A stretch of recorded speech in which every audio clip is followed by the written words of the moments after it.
미국의 노마 바우어 슈미트라고 하는 할머니가 있었습니다.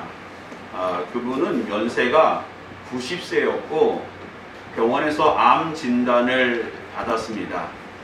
불과 얼마 전에는 남편, 할아버지도 암으로 돌아가셨는데 그 할머니마저도 암으로 이제 돌아가시게 된 것입니다. 몸에 이미 암세포가 다 퍼졌고 의사는 이 항암 치료가 너무 고통스럽고 또 병원에 입원해서 치료받는 것 자체가 할머니에게는 무리다 생각해서 치료를 권하지 않고 그냥 나머지 이제 어르신 할머니 이제 하고 싶은 일을 이제 잘 하고 싶은 일 하시고 싶은 일에 집중하면서 인생의 마지막을 준비했으면 좋겠습니다. 그렇게 말씀을 드렸습니다. 그래서 할머니는 집에 돌아와서 과연 나머지 삶을 내가 어떻게 보낼 것인가 고민 끝에 결심을 하게 됩니다.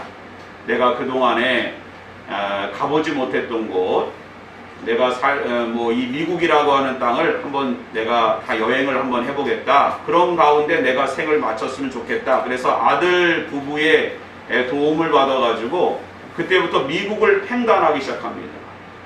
72개의 도시를 다 돌았습니다. 72개의 도시. 그리고 드라이빙 미스 노마라고 하는 SNS 그 인터넷 그 계정을 만들어가지고 팔로워가 40만 명에 이르렀습니다. 많은 사람들이 질문합니다. 어르신, 할머니, 그 중에 어디가 무엇이 가장 좋았습니까? 라고 말할 때, 질문할 때에 그 할머니는 바로 오늘 여기 이곳이 가장 좋습니다. 저는 이 이야기를 들으면서 우리가 인생에 있어서 종말, 우리가 다 종말을 맞이하게 되고 예수님께서 이제 다시 심판자로 오신다는 재림신앙이 우리에게 다 있습니다. 근데 종말을 준비함에 있어서 중요한 것은 시간이 아니라는 거예요. 그 할머니가 언제 죽을 것인지 염려하고 이제 나는 올해 내년까지 살 수 있을까? 이런 시간에 집착하지 않고 하루하루 어떻게 살 것인가를 고민했던 것처럼 종말에 있어서 중요한 것은 시간이 아니라 바로 내용인 것입니다. 무엇을 하며 어떻게 살아가야 되는가? 이것이 중요하다는 것입니다. 우리는 종말론적 신앙을 가지고 있어야 됩니다. 종말론적인 긴장감이 있어야 되는 것입니다. 재림신앙이 있어야 됩니다. 이런 종말론적인 긴장감이 없으면 오늘의 현실을 우리가 충실하게 살아가지 않습니다.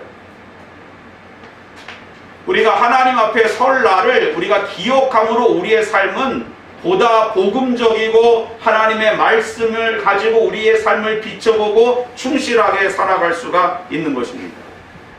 그런데 가만히 보면 종말론적인 신앙은 가지고 있되 이 종말론적인 신앙이 시간으로 집중하다 보면 문제가 돼요. 언제일까? 예수님은 언제 오실까? 나는 언제 죽을까? 이러한 시간에 사로잡히다 보면 시한부로 변질되게 되고 그러다 보면 이단이 되는 거예요. 이단들은 대부분 다 시한부 종말론을 가지고 있어요. 우리나라의 아주 대표적인 이단 여호와의 증인이 있죠. 여호와의 증인이 얼마나 이러한 기존에 있는 성도들을 미혹하고 흔들고 그 신앙을 어렵게 하는지 모릅니다. 또 신천지라고 하는 이단도 있어요. 여호와의 증인은 그것을 만든 사람은 바로 찰스 테즈 러셀이라고 하는 사람이에요. 그 사람은 1852년 2월 16일 미국 펜실베니아에서 태어났어요.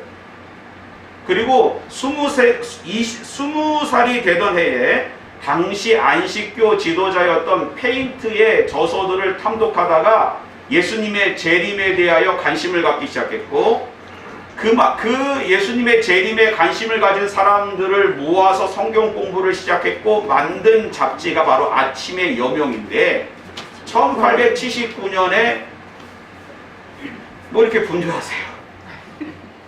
아침에 여명이라는 그 잡지를 만들었고 그것이 오늘날의 파수대예요. 파수대.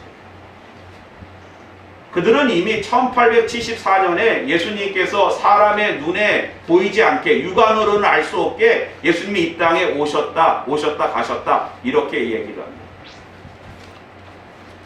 그리고 1914년에 아마겟돈 전쟁이 일어날 것이고 지구는 종말하며 천년왕국이 이루어질 것이다. 지구의 종말을 예언했어요. 그러나 1914년 그런 일이 있었습니까? 1916년에 이 찰스 테즈 러셀이라고 하는 사람은 캘리포니아에서 설교를 하다가 1916년 10월 31일 날 교통사고로 죽었어요. 자기가 죽는 것도 몰랐어요. 그런데 안타깝게도 이 2대 교주였던 루터 포드라고 하는 사람이 여호와의 증인의 2대 교주가 되었는데 그 사람도 1925년에 지구는 종말한다. 그러나 지금까지 맞지가 않아요. 신천지도 그렇습니다.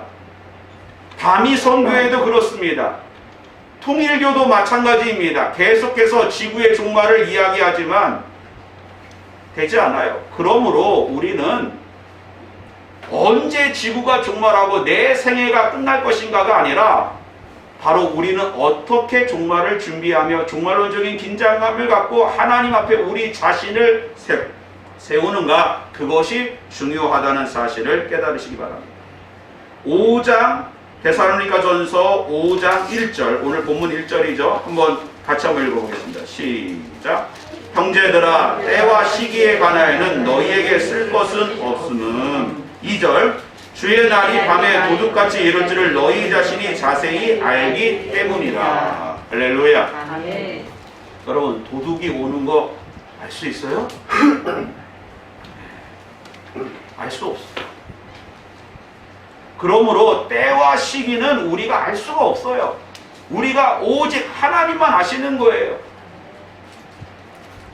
그러므로 중요한 것은 우리가 언제 종말이 올고 내가 언제 죽을까, 2023년 12월 31일 날 죽을까, 이것이 중요한 것이 아니라 오늘이라고 하는 시간 속에 우리는 정말 하나님께서 주신 사명, 하나님 기뻐하시는 일들로 우리가 예수 그리스도로 옷 입고 빛의 자녀로 오늘이라는 시간을 우리가 충분히 그 시간을 채워나가야 될 줄 믿습니다.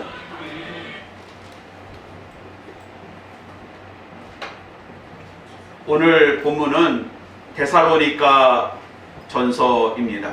데살로니가에 보내는 사도 바울의 편지입니다.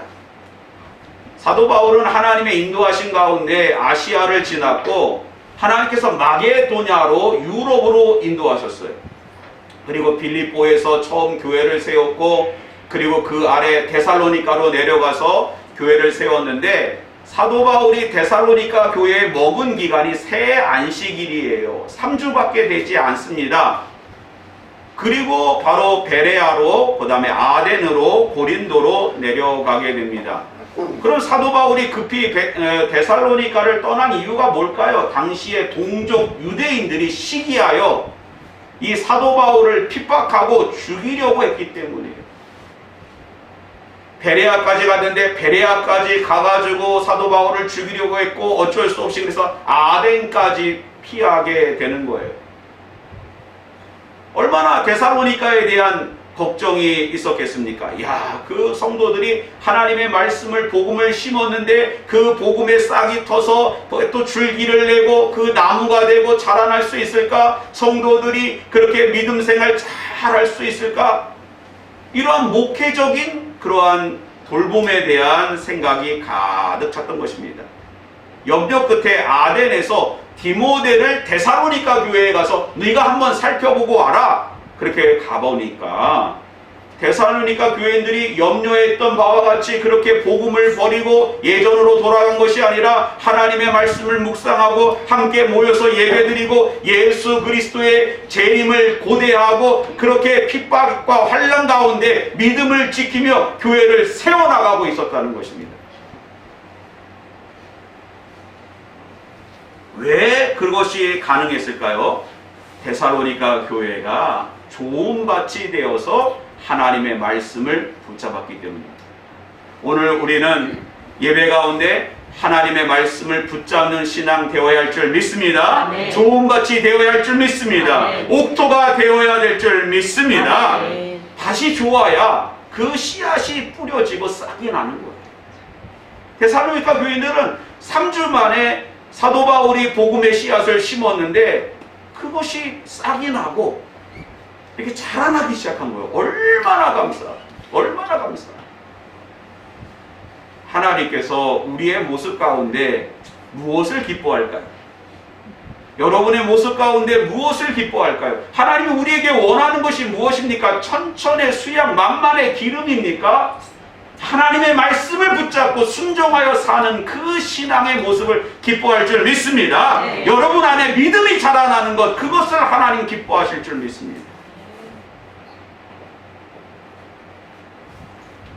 밭에 싹이 나고 씨앗이 뿌려지고 싹이 난다고 해서 농사가 끝날까요? 농사가 끝나는 게 아니죠. 그때부터 본격적인 농사의 시작입니다. 싹이 나면 또 잡초도 뽑아줘야 되고요. 거름도 더 줘야 되고요. 또 한 해 동안 열심히 김매기, 또 그 다음에 또 뭐 가지도 이렇게 정리해주고 얼마나 많은 수고가 이어지는지 모릅니다. 사도 바울도 역시 이제 그들이 신앙이 들어갔구나, 복음이 이제 들어갔구나, 그것으로 끝난 것이 아니라 점검하기 시작합니다. 다른 부분이 문제가 되고 있지 않은가? 교회론에 문제가 없나? 기독론에 문제가 없나? 또한 이제 다른 삼위일체 신앙에 문제가 없는가? 점검하기 시작했어요. 그런데 한 가지 문제가 발견됐어요. 한 가지 문제가 발견됐어요. 그 한 가지 문제가 무엇이냐 하면은 바로 종말론의 문제가 드러나기 시작했어요. 그들이 데살로니가 교인들이 예수님의 재림이 언제인가 그것에 대해서 관심을 갖기 시작했고, 그것에 사로잡히다 보니까 이 교인들 가운데는 일부 예수님이 이제 사도 바울이 그랬거든요.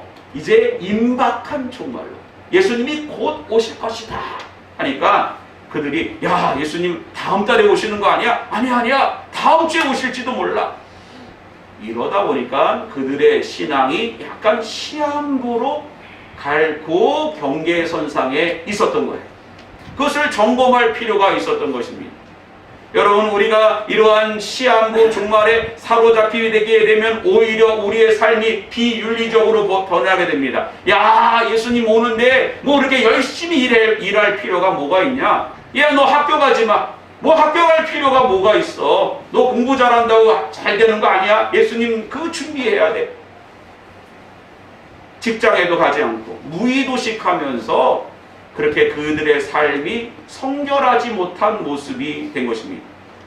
그래서 사도 바울이 그들에게 영적인 무기력증에 사로잡혀 있었던 데살로니가 교인들에게 바로 예수님의 그 재림의 시기는, 때와 시기는 하나님께 있다. 도둑같이 임한다. 그러므로 오늘 우리들의 삶 가운데 어떻게 살아가느냐, 오늘이라는 삶의 그릇에 우리가 무엇을 담아야 되는가, 그것을 증거하고 있는 것입니다. 그것이 무엇일까요? 바로 오늘 데살로니가전서 5장 16절부터 18절의 말씀입니다. 먼저 16절 말씀 우리 같이 한번 읽어보겠습니다. 시작. 항상 기뻐하라. 할렐루야. 아멘. 우리가 어떻게 종말을 준비해야 될까? 우리가 오늘이라고 하는 시간 속에 무엇을 담아야 될까? 하나님은 항상 기뻐하라는 거예요.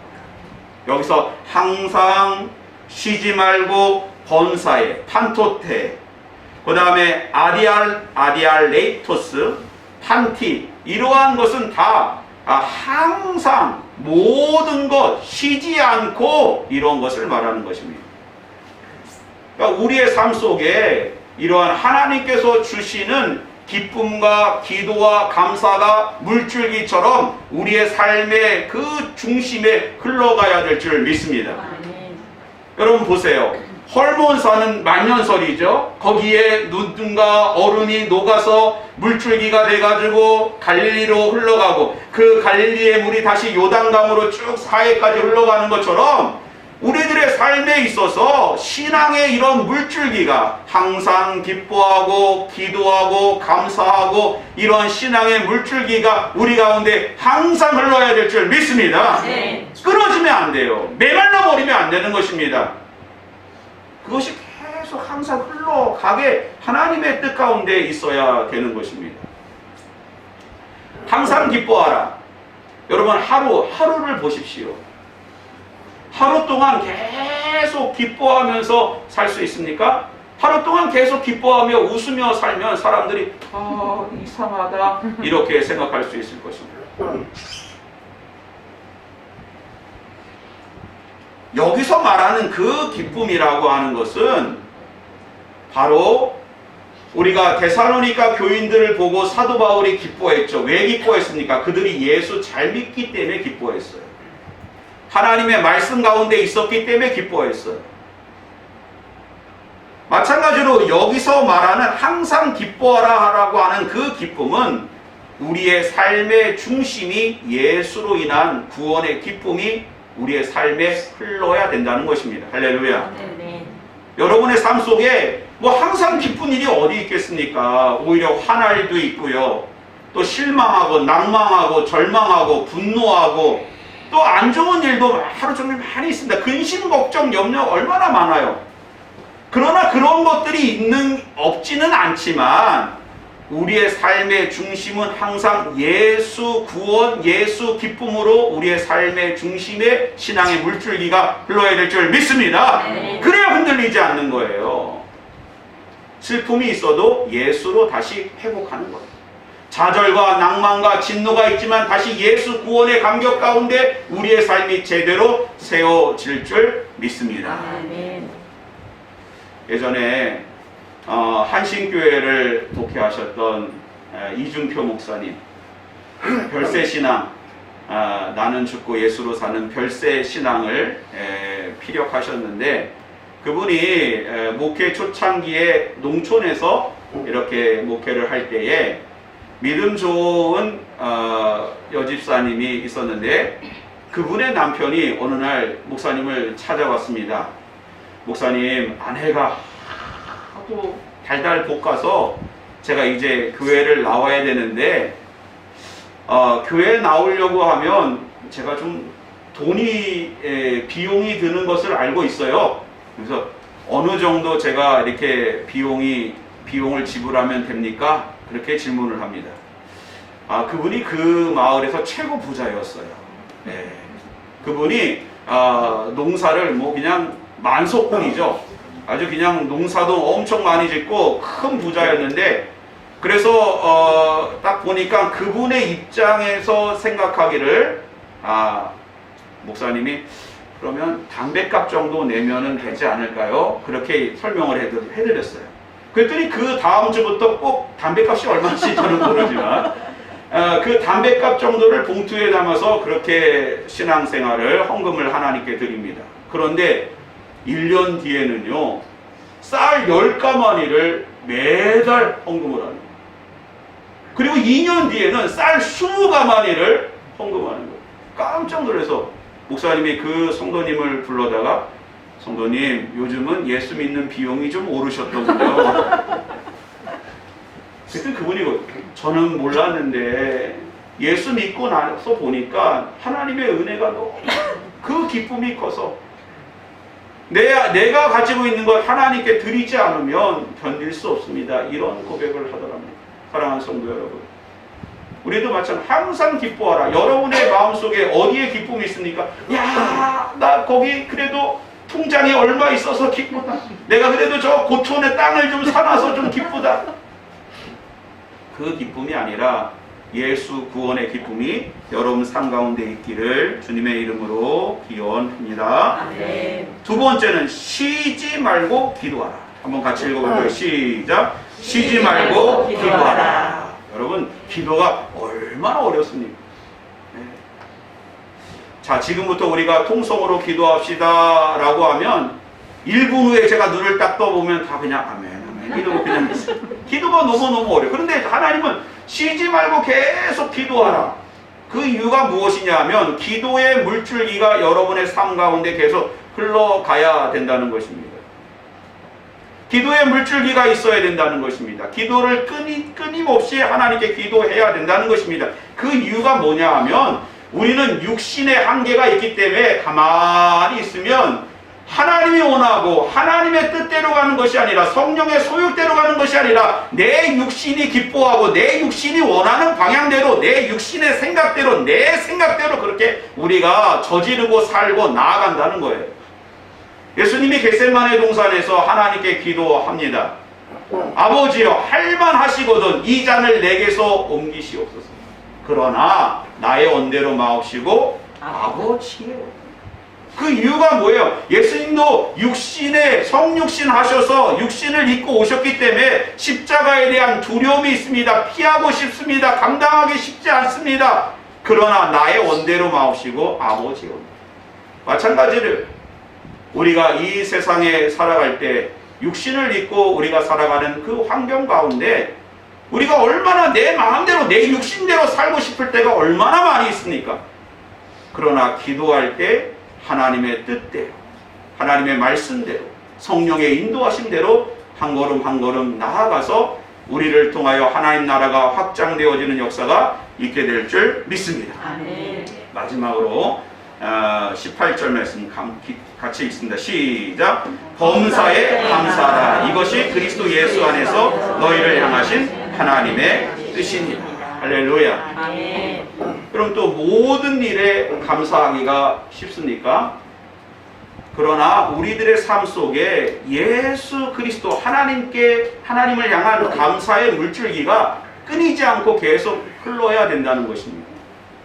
그러면 우리가 어떻게 이런 감사의 물줄기가 흘러갈 수 있을까요? 하나님의 온전하신 뜻을 이해하면 감사합니다. 여러분, 어머니가 회초리를 들을 때 저도 참 우리 어머니 회초리 많이 맞았습니다. 그 회초리를 맞을 때마다 어머니가 저를 거의 신에 낳았잖아요. 49에 낳으셨잖아요. 그러면서 속으로 생각하기에 낫지나 말지 회초리 맞을 때마다 그런 생각을 했습니다. 그러나 제가 이렇게 자라나고 어머니의 그 주름진 손을 만지며 얼굴을 보는 순간 회초리가 그래요. 어머니에게 회초리나 이렇게 맞아서 이렇게 목사라도 되었지 아마 어머니 회초리가 없었으면 지금 큰일 날 뻔했다. 그럼 마찬가지예요. 하나님의 십자가 예수 그리스도를 통하여 주시는 핍박과 그러한 어려움 너무너무 견디기 어려운 것입니다. 그러나 십자가를 이해하면 아멘이 되고 감사가 되는 거예요. 우리가 신앙의 길, 좁은 길, 신앙의 길, 십자가의 길이 우리가 너무너무 어렵지만 그 가운데 주시는 하나님의 뜻이 이해가 되면 감사가 나오는 거예요. 여러분들이 복음송가 가운데 이런 찬양 들어보셨을 거예요. 나 가진 재물 없으나 나 남이 가진 지식 없으나 나 남에게 있는 것 건강 있지 않으나 나 남이 없는 것 있으니 나 남이 못 본 것을 보았고 나 남이 듣지 못한 음성 들었고 나 남이 받지 못한 사랑 받았고 나 남이 모르는 것 깨달았네. 공평하신 하나님이 나 남이 가진 건 나 없지만 공평하신 하나님이 나 남이 없는 것 갖게 하셨네. 이 찬양은 송명희 씨가 지은 건데 송명희 씨는요 태어날 때 의사가 잘못해서 내성마비가 됐어요. 얼마나 어렵습니까? 그러나 그의 시와 찬양의 고백은 감사로 넘치고 있어요. 왜 그렇습니까? 그분은 하나님의 온전하신 뜻을 이해했기 때문에. 오늘 우리의 삶 가운데 오늘이라고 하는 시간 누군가에게 종말은 다 올 것입니다. 2023년이 여러분에게 마지막 해가 될 수도 있어요. 그러나 중요한 것은 23년 나 11월에 죽는데 그게 중요한 게 아닙니다. 오늘이라는 시간 속에 기쁨과 기도와 감사가 우리의 삶 가운데 흘러가는 그런 한 해가 되시기를 주님의 이름으로 축원드립니다. 기도하겠습니다.